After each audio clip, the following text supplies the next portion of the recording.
do Senhor, igreja. Amém. Já imaginaram quanto você tem que deixar no altar? E como vai ser bom ser atendido depois disso? De oração, ser atendida, ouvida, depois que tudo tiver entregue no altar. Como Jesus falava, deixa tudo que tem, abandona tudo que tem e segue. Vai ser maravilhoso, né, irmãos? Bom, falando de oração, eu acho que é uma coisa até complicada de estar falando com os irmãos, com qualquer um, porque a gente tem aprendido que qualquer um pode orar, qualquer um sabe orar. Muitas vezes, aqui mesmo, a gente já ouviu bastante, você sabe falar, então você sabe orar. Sabe contar quem você é, então você sabe orar. Só que nesse processo de saber falar, sabe, ainda existe muita coisa, né? Ainda existe muitos pontos que a gente precisa considerar na hora de falar uma oração. E é exatamente esses pontos, aliás, alguns desses pontos que eu quero trazer para a igreja. Filipenses, capítulo 4, versículo 6.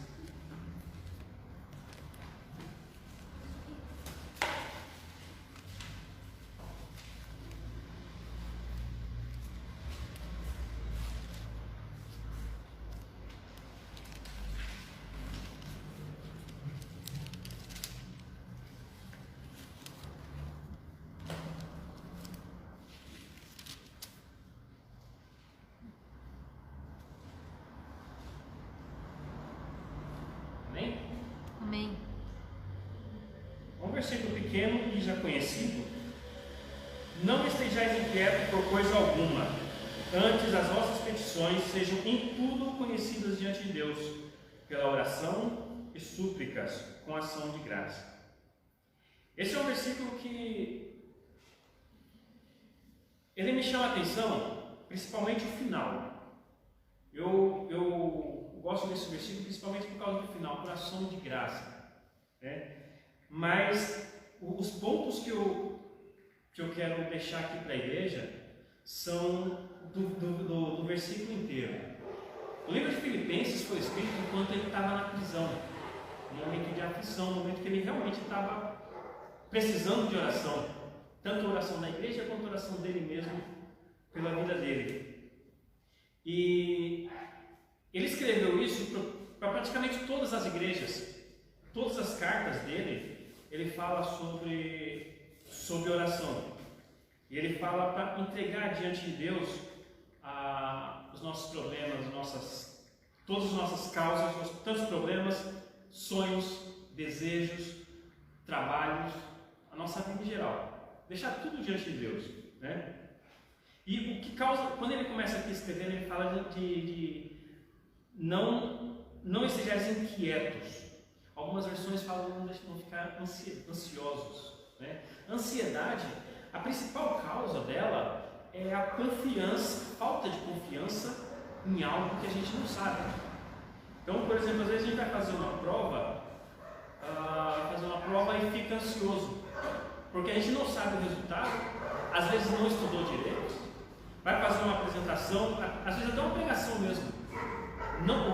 Quando o pregador ele não se prepara direito, ele não estuda a pregação, a palavra, o que ele vai trazer, ele não conhece direito, ele fica receoso. Acontece muito quando um pregador ele pega um esboço já conhecido na internet, e ele acha que ele sabe pregar aquilo como o autor do esboço. Não é verdade.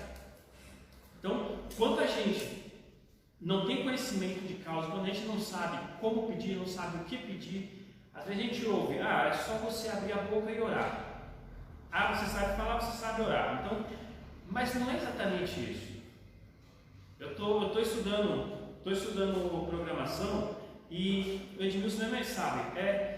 Às vezes a gente vê na teoria uma coisa e na hora de fazer a coisa, colocar a coisa em prática, é totalmente diferente. E para encontrar o erro naquilo, a gente fica ansioso, por saber onde a gente errou. A gente fica querendo saber e fica preocupado com isso, fica inquieto. E meus companheiros esses dias ele foi dormir 4 horas da manhã procurando um problema, porque ele ficou ansioso com isso. Então, e Paulo ele diz: não andeis ansiosos, se preocupem apenas em apresentar os pedidos a Deus com fé. A diferença é com fé. Apresente seus pedidos, seus sonhos, suas ambições a Deus, mas com fé. Creia que realmente você vai receber. Creia que você está pedindo para a pessoa certa. Você está pedindo, pedindo exatamente o que você quer. Então, o falar, o orar é como falar, mas é uma comunicação. Na comunicação você tem quando você transmite uma mensagem, quando você recebe e a forma que essa mensagem é falada. Se eu sei falar bem inglês, não adianta nada eu falar bem inglês para quem não sabe inglês. Então, oração é dessa forma. Eu preciso ter foco em como que eu quero apresentar a minha oração. O que eu quero apresentar na minha oração? Tiago 5,17, ele fala que a aflição exige oração. Quando estiver aflito, ore. Quando estiver alegre, cante louvores. Porque a aflição, ela pede oração, ela pede uma preocupação de você, uma preocupação da gente, no foco do problema, no foco de alguma coisa que a gente precisa solucionar. E mais para frente, ele fala: Elias orou e o sol parou. No original, quando no escrito original, ou até no inglês mesmo, quando fala esse texto, tem uma palavra que falta aqui na nossa versão em português, que é sinceridade. Orar com sinceridade. Orar com sinceridade é você falar exatamente o que está no seu coração. Às vezes, a gente quer vamos supor, eu quero um carro importado, eu quero uma BMW. E aí na hora de orar, eu fico com vergonha de pedir isso para Deus. E eu peço: Senhor, eu quero um carro. Senhor, eu quero um Gol. Mas não é esse o desejo do meu coração. Mesmo que eu peça um carro, eu preciso especificar, deixar bem claro o que eu quero pedir. E às vezes a gente coloca isso como mas eu tenho que ser humilde. Tem que ser humilde. Mas humildade não tem nada a ver com isso. Isso é você falar a verdade do seu coração. Você falar a verdade do seu coração quer dizer se eu estou com fome agora, eu quero comer agora. Se eu quero comer arroz, eu falo, eu quero comer arroz. Eu não vou falar que eu quero comer feijão só porque alguém quer que eu coma feijão. É falar a verdade, é ser sincero. É uma coisa bem simples. Tem um pastor da Coreia, Paul Yang-cho, ele conta uma história que ele fez um pedido, ele fez uma oração para Deus. Ele pediu coisa simples, ele pediu uma escrivaninha. A igreja dele estava bem no início, tinha poucos membros, ele não tinha um escritório na igreja, e ele falou: Senhor, já que eu sou um pregador da tua palavra, eu preciso pelo menos de uma escrivaninha. Eu acho que eu posso ter uma escrivaninha com uma mesa, ter uma bicicleta para ir visitar os membros. Ele orou e fez esse pedido para Deus. E passou o tempo foi passando e ele não recebeu. E ele foi procurar saber. Ele foi orar e procurar saber por que ele não tinha recebido. E o Espírito Santo falou para ele o seguinte: você não disse que tipo de escrivaninha que você quer, que tipo de cadeira, que tipo de bicicleta. Então é uma coisa muito vaga quando eu peço: eu quero um carro, eu quero uma casa, Senhor, eu quero uma cura, eu quero a solução dos meus problemas. Mas peraí, você tem 5 ou 6 problemas, o que você quer? Então, com isso foi abrir a mente dele. Essa resposta do Espírito Santo abriu a mente dele para que ele pudesse especificar e dizer: Senhor, eu quero uma escrivaninha assim, assim e assado. Eu quero uma cadeira assim, quero com rodinha, ou um encosto mais alto. eu quero uma bicicleta americana, eu quero uma bicicleta de alumínio, sei lá. E ele especificou. E passou o tempo e ele recebeu. Porque ele sabia o que ele queria. O Espírito Santo mostrou que ele precisava ser específico. Quando ele pedisse, ele precisava saber o que ele queria. Quando ele orasse, ele entregasse o pedido para Deus, já que estava entregando para Deus, para quem pode tudo, quem é dono do ouro e da prata, entrega já completo. Já fala, olha, eu quero assim, assim e assado. A minha esposa, ela já contou em casa que, antes da gente morar naquela casa, ela pediu, Senhor, eu quero uma casa grande, com quintal, ensolarada, eu quero uma casa assim, assim, assado. É a casa que a gente vive hoje. Mas ela especificou. Se ela tivesse dito, Senhor, eu quero uma casa, o Senhor arrumava uma casa. Mas ela podia olhar depois e falar, Senhor, não é essa. Mas ela não especificou, então essa serve. Tem uma história do filme de Alice no País das Maravilhas. A Alice está perdida na floresta e de repente ela pergunta para o gato, por onde eu vou? Tem um caminho lá, uma encruzilhada, ela pergunta, para onde que eu vou? Aí o gato pergunta, para onde você quer ir? Ele falou, se você não sabe para onde você vai, qualquer caminho serve. Qualquer caminho que você pegar, serve. Quando a gente pede para Deus, a gente precisa ser mais específico, sabe? A gente precisa dizer, a gente precisa entender algumas coisas no meio da oração. Não são regras, não são etapas, são apenas alguns pontos que a gente precisa saber antes de orar. Então, primeiro, pedir para quem? Para quem que a gente precisa pedir? As nossas orações têm que ser endereçadas para quem? A Bíblia fala que o véu do templo foi aberto e a gente tem livre acesso perante Deus. A gente não precisa de atalhos. A gente pode pedir direto para Deus e pode pedir exatamente do jeito que a gente quer. Jeremias estava preso, fez uma oração para o Senhor. Deus respondeu para ele o seguinte: clame a mim, eu te responderei. Ele não falou, clame para o santo tal. Ele falou, clame a mim, eu te responderei. A gente precisa entender que quando a gente ora, existe alguém que vai receber essa oração. E quem vai receber essa oração tem que ser quem pode resolver o nosso problema, quem pode sanar as nossas dúvidas, tirar todo o impedimento do nosso caminho. Jesus no Pai Nosso, ele já começa desse jeito: Pai Nosso que estás no céu. Traduzindo, eu posso dizer: meu Deus e meu Pai Todo-Poderoso, que habita no céu e habita sobre tudo, é sobre tudo e sempre será. Então, no século de Jericó, quando Jesus estava passando no caminho, não estava só Jesus. Estava Jesus, estavam os discípulos, estava uma multidão de seguidores. Alguns discípulos que a gente nem conhece, nem ouviu o nome, mas tinha uma multidão. Mas ele sabia que Jesus estava passando por ali. Provavelmente ele já tinha ouvido falar de alguns milagres também dos discípulos. Ele poderia ter chamado algum discípulo que estava mais perto, mais acessível, mas ele queria o dono da bênção. E ele clamou: Jesus, filho de Davi, tem misericórdia de mim. E mesmo assim, você pode ver que ainda tentaram evitar que Jesus fosse até ele. Então a gente precisa saber para quem que eu vou fazer o meu pedido.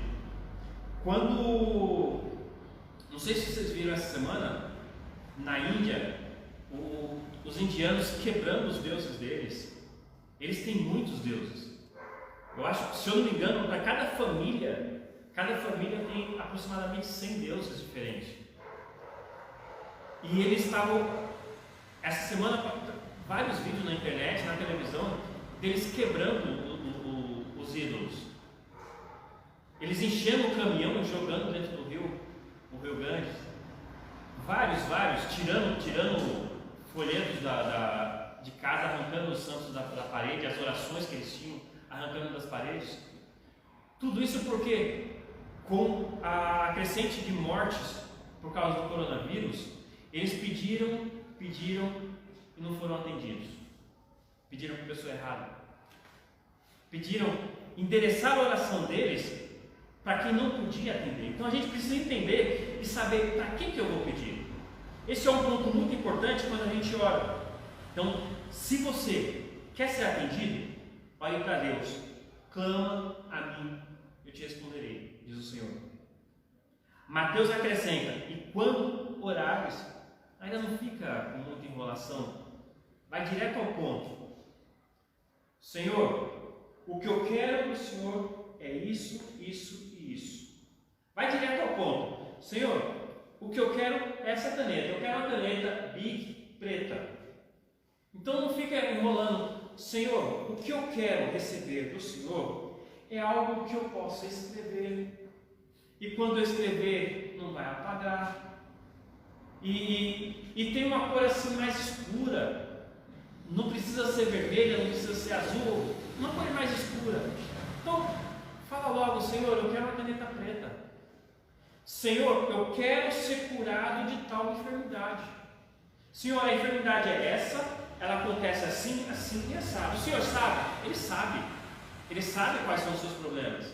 Ele sabe quais são os problemas que eu estou passando. Mas ele precisa ouvir, ele quer ouvir. Ele quer saber se eu tenho ciência do que eu quero e do que ele pode fazer por mim. Jesus, quando ele foi até o cego, ele perguntou. Ele sabia que o cego estava cego, não podia ouvir, mas o cego não estava ali, naquele lugar exato, para ser curado da cegueira. Ele estava ali para pedir esmola. E aí ele chamou Jesus. Jesus, o que você quer? Ele falou, Senhor, o que eu vejo? Então, então você vai ver. E fica curado. Ele foi direto. Nessa oração dele tem dois pontos. Nesse chamado de Jesus, tem dois pontos. Ele sabia com quem que ele ia falar, para quem que ele ia orar. E ele sabia também o que ele queria.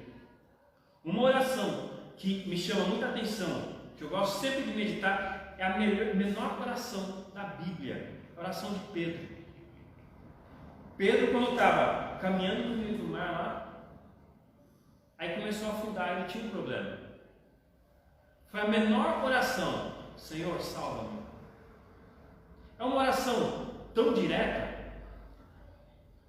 Ele sabia para quem ele pedia.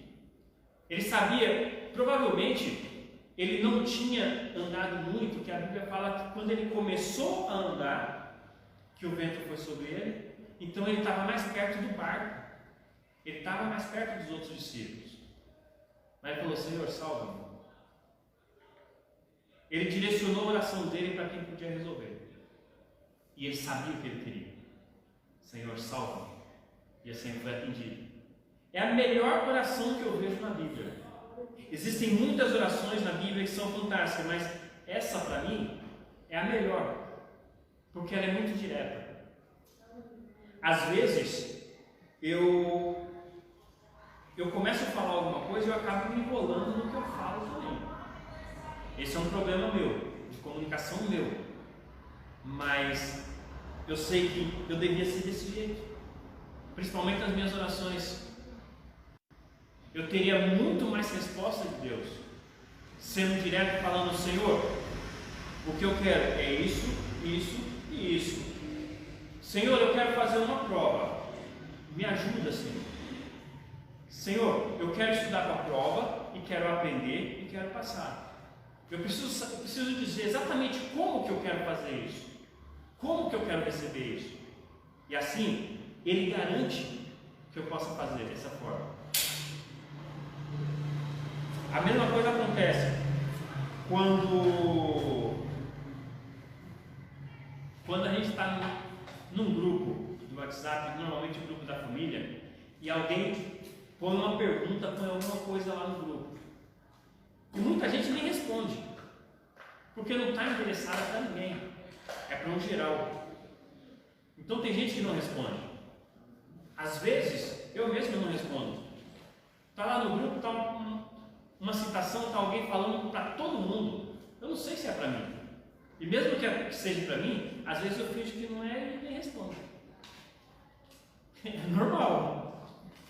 Mas quando alguém coloca alguma coisa que é endereçada e coloca lá, Jurandir, você pode fazer isso? Eu tenho que responder. A pessoa está me chamando, eu tenho que responder. Outro ponto muito importante nas orações, principalmente nesse versículo, ação de graça, agradecer. Paulo escreveu para todas as igrejas, e em todas essas cartas ele fala de ações de graças. E o que são ações de graça? Muitas vezes a gente faz um culto em casa, faz um almoço, irmão, vou fazer um culto de ação de graça. Ação de graça é atitude de gratidão. É você realmente agradecer. Senhor, no mesmo momento da oração, Senhor, eu preciso receber isso. Eu sei que o Senhor pode fazer. E eu sei que eu já recebi. Então, muito obrigado. Senhor, muito obrigado. Por tudo, dai graças. Essa é a vontade de Deus. Essa é a vontade do Pai. É assim que Paulo escrevia para as igrejas. Às vezes, a gente faz uma oração e demora. E a coisa demora. E passa tempo. E a gente não recebe. E a gente não entende. A gente acha que pediu errado. Acha que Deus não está ouvindo.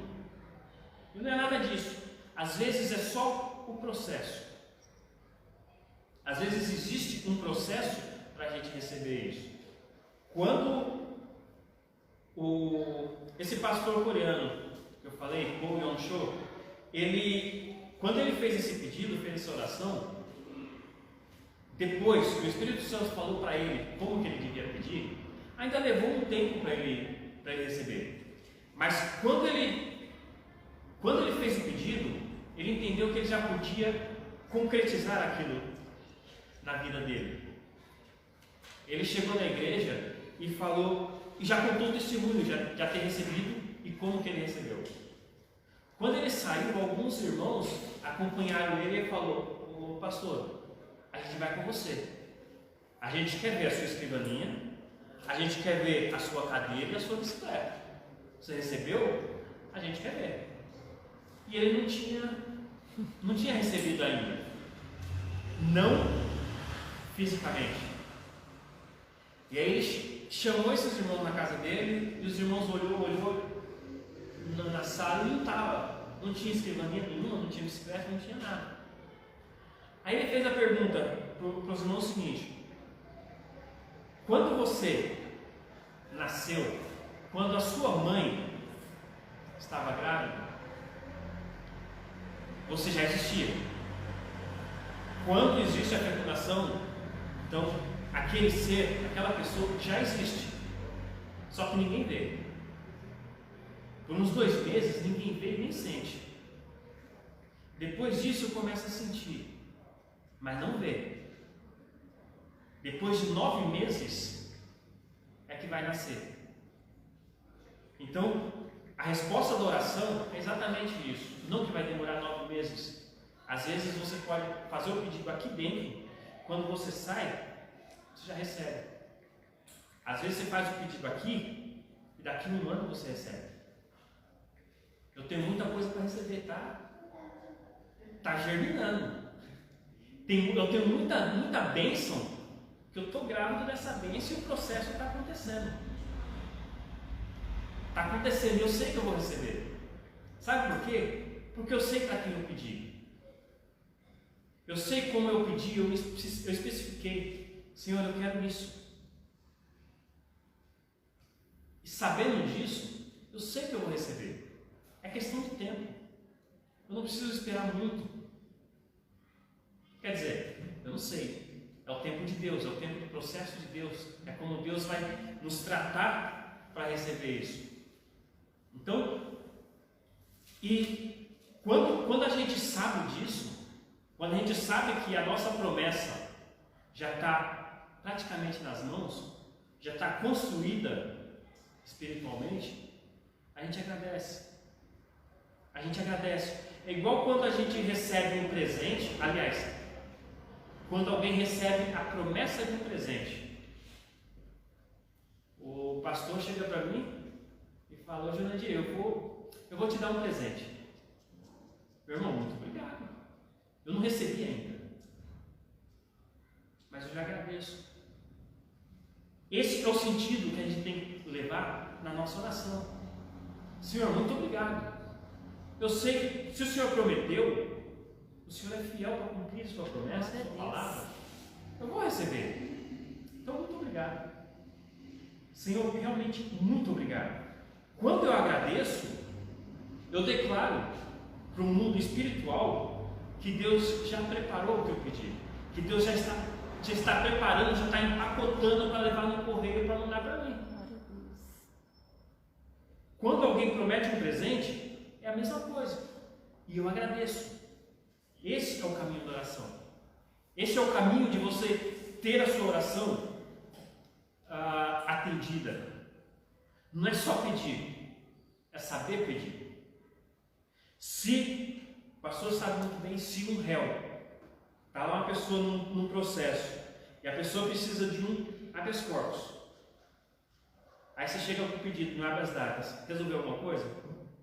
Nada. Chega lá com um pedido de injunção, nada. Não é o que ele está precisando agora. Então eu tenho que ser específico no que eu quero. Então eu tenho que saber para quem pedir, o que pedir, saber que quem prometeu é fiel e cumpre e vela por suas próprias palavras, e agradecer como se eu já tivesse recebido.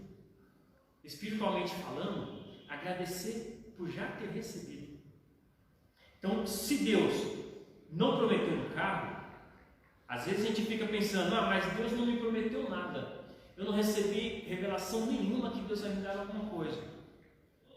Mas Ele falou, deixou bem claro: tudo quanto pedires, crendo, receberei. É a mesma coisa. Ele não prometeu, mas Ele falou que se eu pedir, Ele vai me dar. Ele prometeu que se eu pedir, Ele vai me dar. Se eu quero um carro, se eu quero uma casa, eu peço, e Deus vai me atender. Eu creio que Deus vai me atender. Dessa forma, eu vou habitar nessa casa, eu vou dirigir esse carro, eu vou sentar e vou dar carona para meio mundo com esse carro. E o detalhe aqui é que ele fala: tudo quanto pedires. Tudo quanto pedires, presta atenção que o quanto expressa a quantidade.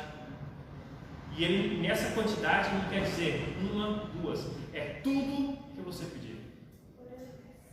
Se eu peço, às vezes se alguém está precisando de uma casa e pede uma casa, e depois fica com vergonha: eu já pedi uma casa, só que ainda não chegou. Eu sei que vai chegar, mas não chegou ainda. Só que eu preciso de um tênis, mas eu não vou pedir porque eu não recebi aquele. Pede. Tudo quanto pedir, crendo, recebereis. Às vezes, o processo está tão perto que quando chegar o tênis, quando chegar o sapato, você vai entrar na casa calçado com esse sapato. Não importa o que você peça, Deus atende a sua oração quando você diz exatamente para Ele, diretamente para Ele, que pode tudo, diz o que você quer. É o caso dos 10 leprosos. Os 10 leprosos, eles receberam e um só que voltou. Esse um que voltou para agradecer. É uma atitude que a gente precisa ter. Mesmo que todo mundo não voltou para agradecer, mesmo que os 9 leprosos não voltaram para agradecer, aí você pensa: mas todo mundo me ensina que orar, não tenho que agradecer, eu tenho que só orar. E todo mundo, ninguém faz desse jeito, ninguém agradece quando está pedindo. Mas uma frase de mãe, uma frase que toda mãe usa: você não é todo mundo. Então peça, agradeça, E depois só louve a Deus cada dia mais por ter recebido sua bênção. Amém? Não importa se todo mundo está fazendo ou se todo mundo está fazendo diferente. Faz do jeito que você tem que fazer. Faz do jeito que você sabe que vai ser recebido, que vai ser atendido a sua oração. Aleluia. Agradeça por tudo. Sempre tem um motivo para agradecer. Às vezes olha, não tenho isso para agradecer. Peraí, eu não tenho isso para agradecer, mas eu tenho essa outra coisa para agradecer. Se a gente for parar para contar as coisas que a gente tem para agradecer na nossa vida, existem milhares. Uma vez eu comecei a fazer, eu falei, deixa eu olhar em casa o que eu tenho para agradecer. Mas era tanta coisa, era muito mais do que eu tinha, do que eu precisava. Muito mais coisas eu tenho para agradecer do que eu preciso pedir. Então agradeça sempre por tudo. E quando pedir aquilo que falta, já agradece também. Amém? Eram esses 3 pontos que eu tinha para falar para a igreja. Amém? Para quem eu peço? O profeta Jeremias deixou, ele recebeu a palavra, clame a mim e eu te responderei. O que pedir, peça tudo que você precisa. E detalhe as coisas que você precisa. E agradeça. Seja grato ao Senhor, ação de graça. Seja grato ao Senhor por tudo. Amém? Agradeço a oportunidade em nome de Jesus. Amém.